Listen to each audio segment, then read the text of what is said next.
अस्सलाम वालेकुम स्टूडेंट, मैं आसमा कामरान हूँ और हम थर्ड यूनिट को डिस्कस कर रहे हैं जिसका टॉपिक है बायोटेक्नोलॉजी। अब सब टाइटल में हम लोगों ने पढ़ना है genetic modification and biotechnology product insulin. Okay, इससे पहले हमने पढ़ा था हम लोगों ने पढ़ा था कि रिकॉम्बिनेट डीएनए क्या होता है और किस तरीके से साइंसदान उसको जो है जो फॉरेन जीन होती है उसको किसी ऑर्गेनिज़म में फिट करते हैं, वो प्रोसेस पढ़ा था। और हमने ये भी पढ़ा था कि why scientist use bacteria in genetic engineering. ठीक है, इसको हमने पढ़ा था डिटेल में। इसके अलावा मैं आपको यहाँ पे बताना चाहती हूँ कि जो हम जीएम बैक्टीरिया बना लेते हैं उसकी मदद से जेनेटिक इंजीनियरिंग में हमने क्या क्या चीज़ें बनाई हैं। इन genetic engineering jeans of various useful protein, मुख्तलिफ़ किस्म की अच्छी प्रोटीन हम लोगों ने बनाई है। फर्स्ट में इंसुलिन है, फिर enzyme for the synthetic of various medicine, synthesis of various medicine and vaccine ETC are inserted in bacteria and desired proteins are obtained. तो हम लोगों ने सबसे पहले जेनेटिक इंजीनियरिंग के ज़रिए इंसुलिन हासिल की है और एंजाइम्स बनाए हैं जो कि मेडिसिन, मुख्तलिफ़ किस्म की मेडिसिन बनाने में इस्तेमाल होते हैं। और उसके अलावा मुख्तलिफ़ डिज़ीज़ के लिए वैक्सीन तैयार की हैं, जैसे कि हम पोलियो के लिए वैक्सीन लेते हैं और हेपेटाइटिस की वैक्सीन है, मीज़ल, टाइफॉइड और कॉलरा वगैरह की जो है हम लोगों ने बनाई है। तो ये जेनेटिक इंजीनियरिंग में बहुत ज़्यादा इसकी वजह से कामयाबी हासिल हुई है। ठीक है, यहाँ पे लेते हैं जेनेटिक मॉडिफिकेशन। जेनेटिक मॉडिफिकेशन क्या है? जैसे कि जेनेटिक जीन से निकला है, मॉडिफिकेशन किसी चीज़ में तब्दीली कर देना या उसमें नयापन लेकर आ जाना। तो यहाँ इसकी फर्स्ट हम डेफिनेशन लेंगे। The change in the genes of organism using biotechnology is called genetic modification. के जीन्स में तब्दीली, किसी ऑर्गेनिज्म की जीन्स में तब्दीली जो कि बायोटेक्नोलॉजी की वजह से हो, उसको जेनेटिक मॉडिफिकेशन कहा जाता है। ठीक है, the change in the genes organism using biotechnology technique is called genetic modification. यहाँ पे मैंने नोट दिया है, the change in the genes of an organism can be produce by 3 ways. 3 तरीक़ों से किसी भी ऑर्गेनिज्म के जीन्स के अंदर तब्दीली लाई जा सकती है। फर्स्ट है बाय रिमूवल, कि बिल्कुल उसको रिमूव कर दिया जाए उस चीज़ को और उस जगह नई चीज़ आ जाए। नंबर 2 बाय एडिशन, के उसके अंदर कोई चीज़ को ऐड कर दिया जाए, उसके अंदर किसी चीज़ को मज़ीद नई शामिल कर दी जाए। ठीक है, बाय रिपेयर ऑफ जीन्स, या उसी चीज़ को दोबारा से रिपेयर कर दिया जाए। जैसे कि पहला क्या है कि बिल्कुल ही हटा के एक नई चीज़ लगा दी जाए। जैसे कि सेल रिमोट के अंदर ख़राब हो जाता है, जब ख़त्म हो जाता है, उसकी कारकर्दगी ख़त्म हो जाती है तो हम नया सेल लगा देते हैं, जैसे इसको कहते हैं रिमूवल। बाय एडिशन, आपके रिमोट में अगर 2 सेल है, एक ख़राब हो गया है तो एक को फेंक दें और दूसरा नया लगा दें, तो ये एडिशन हो जाता है। इसी तरह by repair of genes, by repair of genes तीसरा तरीका, कि जैसे कमीज़ कहीं से फट जाती है उसको हम रफू करा लेते हैं, या उसके ऊपर कोई टैग या कोई बेल शेल लगा लेते हैं, तो उसको कहना इस तरीके को हम कहते हैं रिपेयर करना। रिपेयर करना, जैसे जूता टूट जाता है तो हम मोची के पास से जाकर उसको कहते हैं इसको जोड़ दें, तो उसको कहते हैं रिपेयर करना। इसी तरह यानी कि किसी भी ऑर्गेनिज्म में जीन्स को जो है ना 3 तरीक़ों से तब्दील किया जा सकता है। एक तो कम्प्लीटली इसको या तो ख़त्म करके नई बिल्कुल डाल दी जाए उस जगह पर। नंबर 2 उसमें कोई किसी चीज़ की एडिशन कर दी जाए। Number 3 by repair of genes, या उस जीन्स को की मुरम्मत कर दी जाए। ठीक है, it is a modern method to change the characters of organism. ये एक जदीद तरीका है किसी भी ऑर्गेनिज्म, किसी भी जानदार की खुसूसियात को तब्दील करने का। ठीक है, फॉर एग्जांपल इस तरीके से हम क्या कर रहे हैं, this process is use in crops to produce resistance in plants against disease causing micro organism. ये तरीका हम यूज़ कर रहे हैं फसलों के अंदर और ऐसे बीज और ऐसी फसलें पैदा कर रहे हैं जिसके अंदर जो है कीड़े मकोड़ों या किसी भी वबाई इमराज से लड़ने के लिए ताकत मौजूद हो। ओके, फिर हम ये तरीका जो है वो इस्तेमाल कर रहे हैं। इसके अलावा हम कहाँ इस्तेमाल कर रहे हैं इसको हम कर रहे हैं similarly the improvement in the nutritional quality of edible plants is also one of the advancement of genetic modification.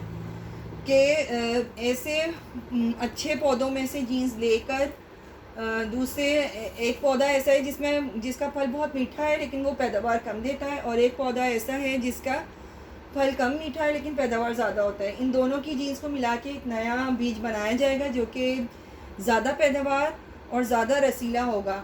इस तरह की हम जो हैं वो फसलों में, पौधों में, फलों में, सब्जियों में जो हैं वो वैरायटी लेकर आ रहे हैं जेनेटिक इंजीनियरिंग की वजह से। ठीक है, फिर हम लोग क्या कर सकते हैं इसमें, यानी कि हम कम वक्त में ज़्यादा पैदावार वाले बीज हासिल कर रहे हैं जेनेटिक इंजीनियरिंग की वजह से, जिसकी वजह से जो खुराक की कमी का मसला है उसके ऊपर काबू पाया जा रहा है। फिर यहाँ पर आपके पास है जेनेटिकली मॉडिफाइड ऑर्गेनिज्म, जिसको GMO भी कहते हैं। G for genetically, M for modified, O for organism. Genetically modified organism जो है, the organisms whose genes are modified is called genetically modified organism. एक ऐसा ऑर्गेनिज्म जिसकी जीन्स को हमने नया बनाया हो, चाहे बिल्कुल रिमूव करके या उसमें एडिशन करके या उसको रिपेयर करके, तो ऐसा ऑर्गेनिज्म जो कि इस किस्म की जीन्स रखता हो उसको कहेंगे जेनेटिकली मॉडिफाइड ऑर्गेनिज्म या GMO कहा जाएगा। Not GMO is also used to prepare useful and life saving products such as insulin and vaccine. अब वो कह रहे हैं जो GMO है, जो जेनेटिकली मॉडिफाइड ऑर्गेनिज्म है, वो इसके अलावा इस्तेमाल हो रहा है ज़िंदगी को बचाने के लिए, अद्वियात बनाने के लिए, जैसा कि इंसुलिन जो कि डायबिटिक पेशेंट इस्तेमाल करते हैं, और वैक्सीन, मुख्तलिफ़ बीमारियों के लिए वैक्सीन बनाई जा रही है। ओके, अब यहाँ पे हम इंसुलिन को पढ़ेंगे। इंसुलिन क्या है और इसकी कमी की वजह से कौन सी बीमारी हो जाती है, और हमारी बॉडी में कौन सा ऑर्गन है जो इंसुलिन बनाता है, और जब ये अच्छी तरीके से वर्क ना करे तो किस किस्म की बीमारी हो जाती है। ठीक है, हमने इसको अच्छी तरीके से पढ़ना है। This is also very important question, long question and as a short question. Insulin, it is a human protein, ये एक इंसानी प्रोटीन होती है। इन ह्यूमन बॉडी, इंसानों के जिस्म में, it is produce by pancreas. इंसानों के जिस्म में अल्लाह ताला ने एक ऑर्गन रखा है पेंक्रियास, जो कि पत्ते की शक्ल का होता है। वो जो है वो इंसुलिन बनाता है। It controls the glucose level in blood, ये कंट्रोल करता है ग्लूकोज लेवल को ब्लड के अंदर। ब्लड के अंदर ख़ास मिकदार में ग्लूकोज का लेवल होना चाहिए, जिसको पेंक्रियास कंट्रोल करता है। If pancreas does not produce the required amount of insulin, अगर जो पेंक्रियास है वो हमारी मतलूबा मिकदार के मुताबिक इंसुलिन बॉडी में ना पैदा करे या ब्लड में ना पैदा करे, the level of glucose increase in the blood, तो ब्लड के अंदर ग्लूकोज लेवल इंक्रीज़ हो जाएगा। This condition is known as diabetes मिलिटस।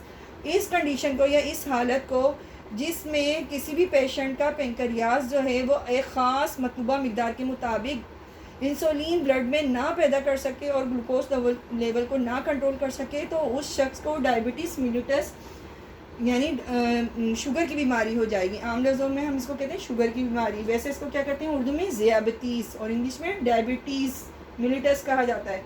Simple हम डायबिटीज़ बोलते हैं इसको। ठीक है, फिर क्या है, diabetic patient need regular injections या medicine of insulin to control glucose level in the blood.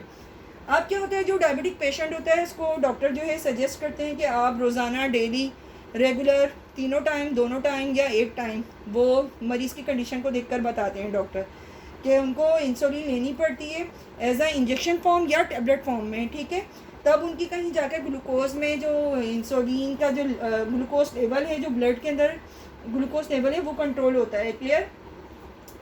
In the past insulin taken from the pancreas of human in the past insulin taken from the pancreas of animal. पुराने ज़माने में insulin जो है वो ली जाती थी जानवरों से, और इस मकसद के लिए बंदरों से ज़्यादातर ली जाती थी।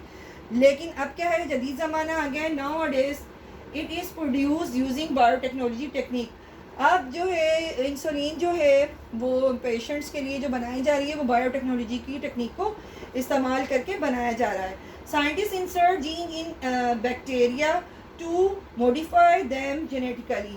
साइंसदान जो है वो इंसुलिन जो है वो जीन जो है डाल देते हैं बैक्टीरियम सेल के अंदर, और वो बैक्टीरिया सेल क्या कहलाता है, मॉडिफाइड बैक्टीरिया कहलाता है। These GM bacteria prepared insulin, तो ये जीएम बैक्टीरिया जो है बनाना शुरू कर देता है इंसुलिन बनाना शुरू कर देता है उस बॉडी के लिए। The insulin prepared in GM bacteria is taken from bacterial colonies of desire protein product and use. फिर वो जो एक बैक्टीरिया जो बॉडी में जाता है वो आफ्टर 20 मिनट्स बाद रिप्रोडक्शन की वजह से वो 1 से 2 हो जाते हैं, और फिर 2 से 4, 4 से फिर वो इस तरह उनकी तादाद बढ़ती चली जाती है। इस तरह वो बैक्टीरिया, एक जीएम बैक्टीरिया जिसमें हमने डिज़ायर अमाउंट ऑफ प्रोटीन अपनी डाली थी, इंसर्ट करके फॉरेन जीन्स डाली थी, उसकी वो पूरी कॉलोनी बनना शुरू हो जाती है। और उस कॉलोनी में वही पहले बैक्टीरियम वाली जिसके अंदर हमने वो इंसर्ट की थी फॉरेन जीन, वही वाली खसूसियात होती हैं। और इस तरह जो है वो बॉडी में आसानी के साथ जो है वो इंसुलिन बनना शुरू हो जाती है। यहाँ पे क्वेश्चन समटाइम आ जाता है कि इसकी डिटेल लिखें और डायग्राम भी बनाएं साथ, या समटाइम वो देता है only draws diagram for production of insulin by GM bacteria, कि जीएम बैक्टीरिया के ज़रिए इंसुलिन की जो प्रोडक्शन हो रही है उसकी फुल डायग्राम बनाएं, उसको लेबल करें। ये फुल डायग्राम है, ये हमारा पेंक्रियाज है और इसमें से इंसुलिन प्रोड्यूसिंग सेल ये निकाला हमने, ठीक है। अब निकाल के इसको एक ख़ास जगह से कट किया है। कट करने के लिए हम वही एंजाइम यूज़ करेंगे जो हमने जो बैक्टीरियल सेल के लिए भी हमने यूज़ करना है, ठीक है। तो insulin gene is cut off DNA, ठीक है। अब यहाँ पे बैक्टीरियम सेल है जिसके अंदर हमने ये जीन्स को डालना है। बैक्टीरियम सेल जो है उसमें से प्लाज्मिड को हमने निकाला, आइसोलेट किया, अलग किया और उसको ख़ास जगह से कट कर दिया, सही है। यहाँ पे लिखा है plasmid isolate from bacterium and cut at specific point, ठीक है। स्पेसिफिक पॉइंट से उसको कट कर दिया हमने, देखें यहाँ पे यूँ कटा हुआ दिखाया है, इसको मैंने ग्रीन और रेड से कट किया हुआ है। और वो जो पेंक्रियाज से जो जीन्स को कट किया है, डीएनए को, इंसुलिन जीन्स डीएनए को कट किया है, वो ये एस की सूरत में यहाँ दिखाई है, ठीक है। अब ये टोटल ये जो चीज़ें, ये insulin gene fits into plasmid. Insulin gene जो है वो प्लाज्मिड के अंदर जो कि बैक्टीरियम में से निकाला गया था उसके अंदर हमने फिट कर दी है। और यहाँ पे ये अब हमने जो फिट हुई हुई जीन्स है उसको उसी बैक्टीरियम सेल में डाल दिया जिससे इसको निकाला गया था, ठीक है। तो यहाँ पे हमने इसको बता दिया, ये जब डल गया इसके अंदर, ये जो जीन्स फिट हुई है इंसुलिन जीन्स प्लाज्मिड के अंदर, वो अब जब बैक्टीरियम सेल में चली गई तो वो क्या बन गया, recombinant DNA inserted in bacterium cell. अब इसको कलेक्टिवली हम क्या कहेंगे, जीएम बैक्टीरियम कह देंगे इसको, जो बन गया जिसके अंदर जीन्स इंसर्ट कर दी है हमने प्लाज्मिड के अंदर, ओके। ये क्या बन गया, जीएम बैक्टीरिया नहीं, जेनेटिकली मॉडिफाइड बैक्टीरियम बन गया है। अब जेनेटिकली मॉडिफाइड बैक्टीरियम में आफ्टर 20 मिनट्स ये डिवाइड हो जाएगा 2 डॉटर जेनेटिकली मॉडिफाइड बैक्टीरिया में, ओके। और इंसुलिन प्रोड्यूस बाय बैक्टीरिया, इस तरह इंसुलिन जो इसमें थी वो इन दोनों में ऑटोमेटिकली आ जाएगी। फिर जब ये मज़ीद आगे 2 डिवाइड होंगे और ये 2 डिवाइड होंगे, उनके अंदर भी यही सेम चीज़ चलती चली जाएगी। इस तरह पूरी कॉलोनी बनती चली जाएगी और रिक्वायरमेंट ऑफ इंसुलिन जो है ब्लड के अंदर वो पेशेंट की पूरी होती जाएगी। अब इस पूरी पिक्चर का क्या नाम है, productions of insulin by GM bacteria. Okay student, उम्मीद है कि आपको अंडरस्टैंड हो गया होगा और इसके साथ साथ आपको ये जो प्रोसेस अगर आपको समझ आ गया, इसके साथ आपको वो वाला प्रोसेस भी समझ आ गया होगा जो मैंने लेक्चर नंबर 2 में आपको करवाया है कि how scientist insert genes in bacterium cell, उसमें भी यही प्रोसेस है, ठीक है। पिक्चर का जो है, आपको एक पिक्चर याद हो जाएगी तो ऑटोमेटिकली दूसरी पिक्चर भी याद भी हो जाएगी, साथ उसको लेबल करना भी आ जाएगा। ओके स्टूडेंट, अल्लाह हाफिज़।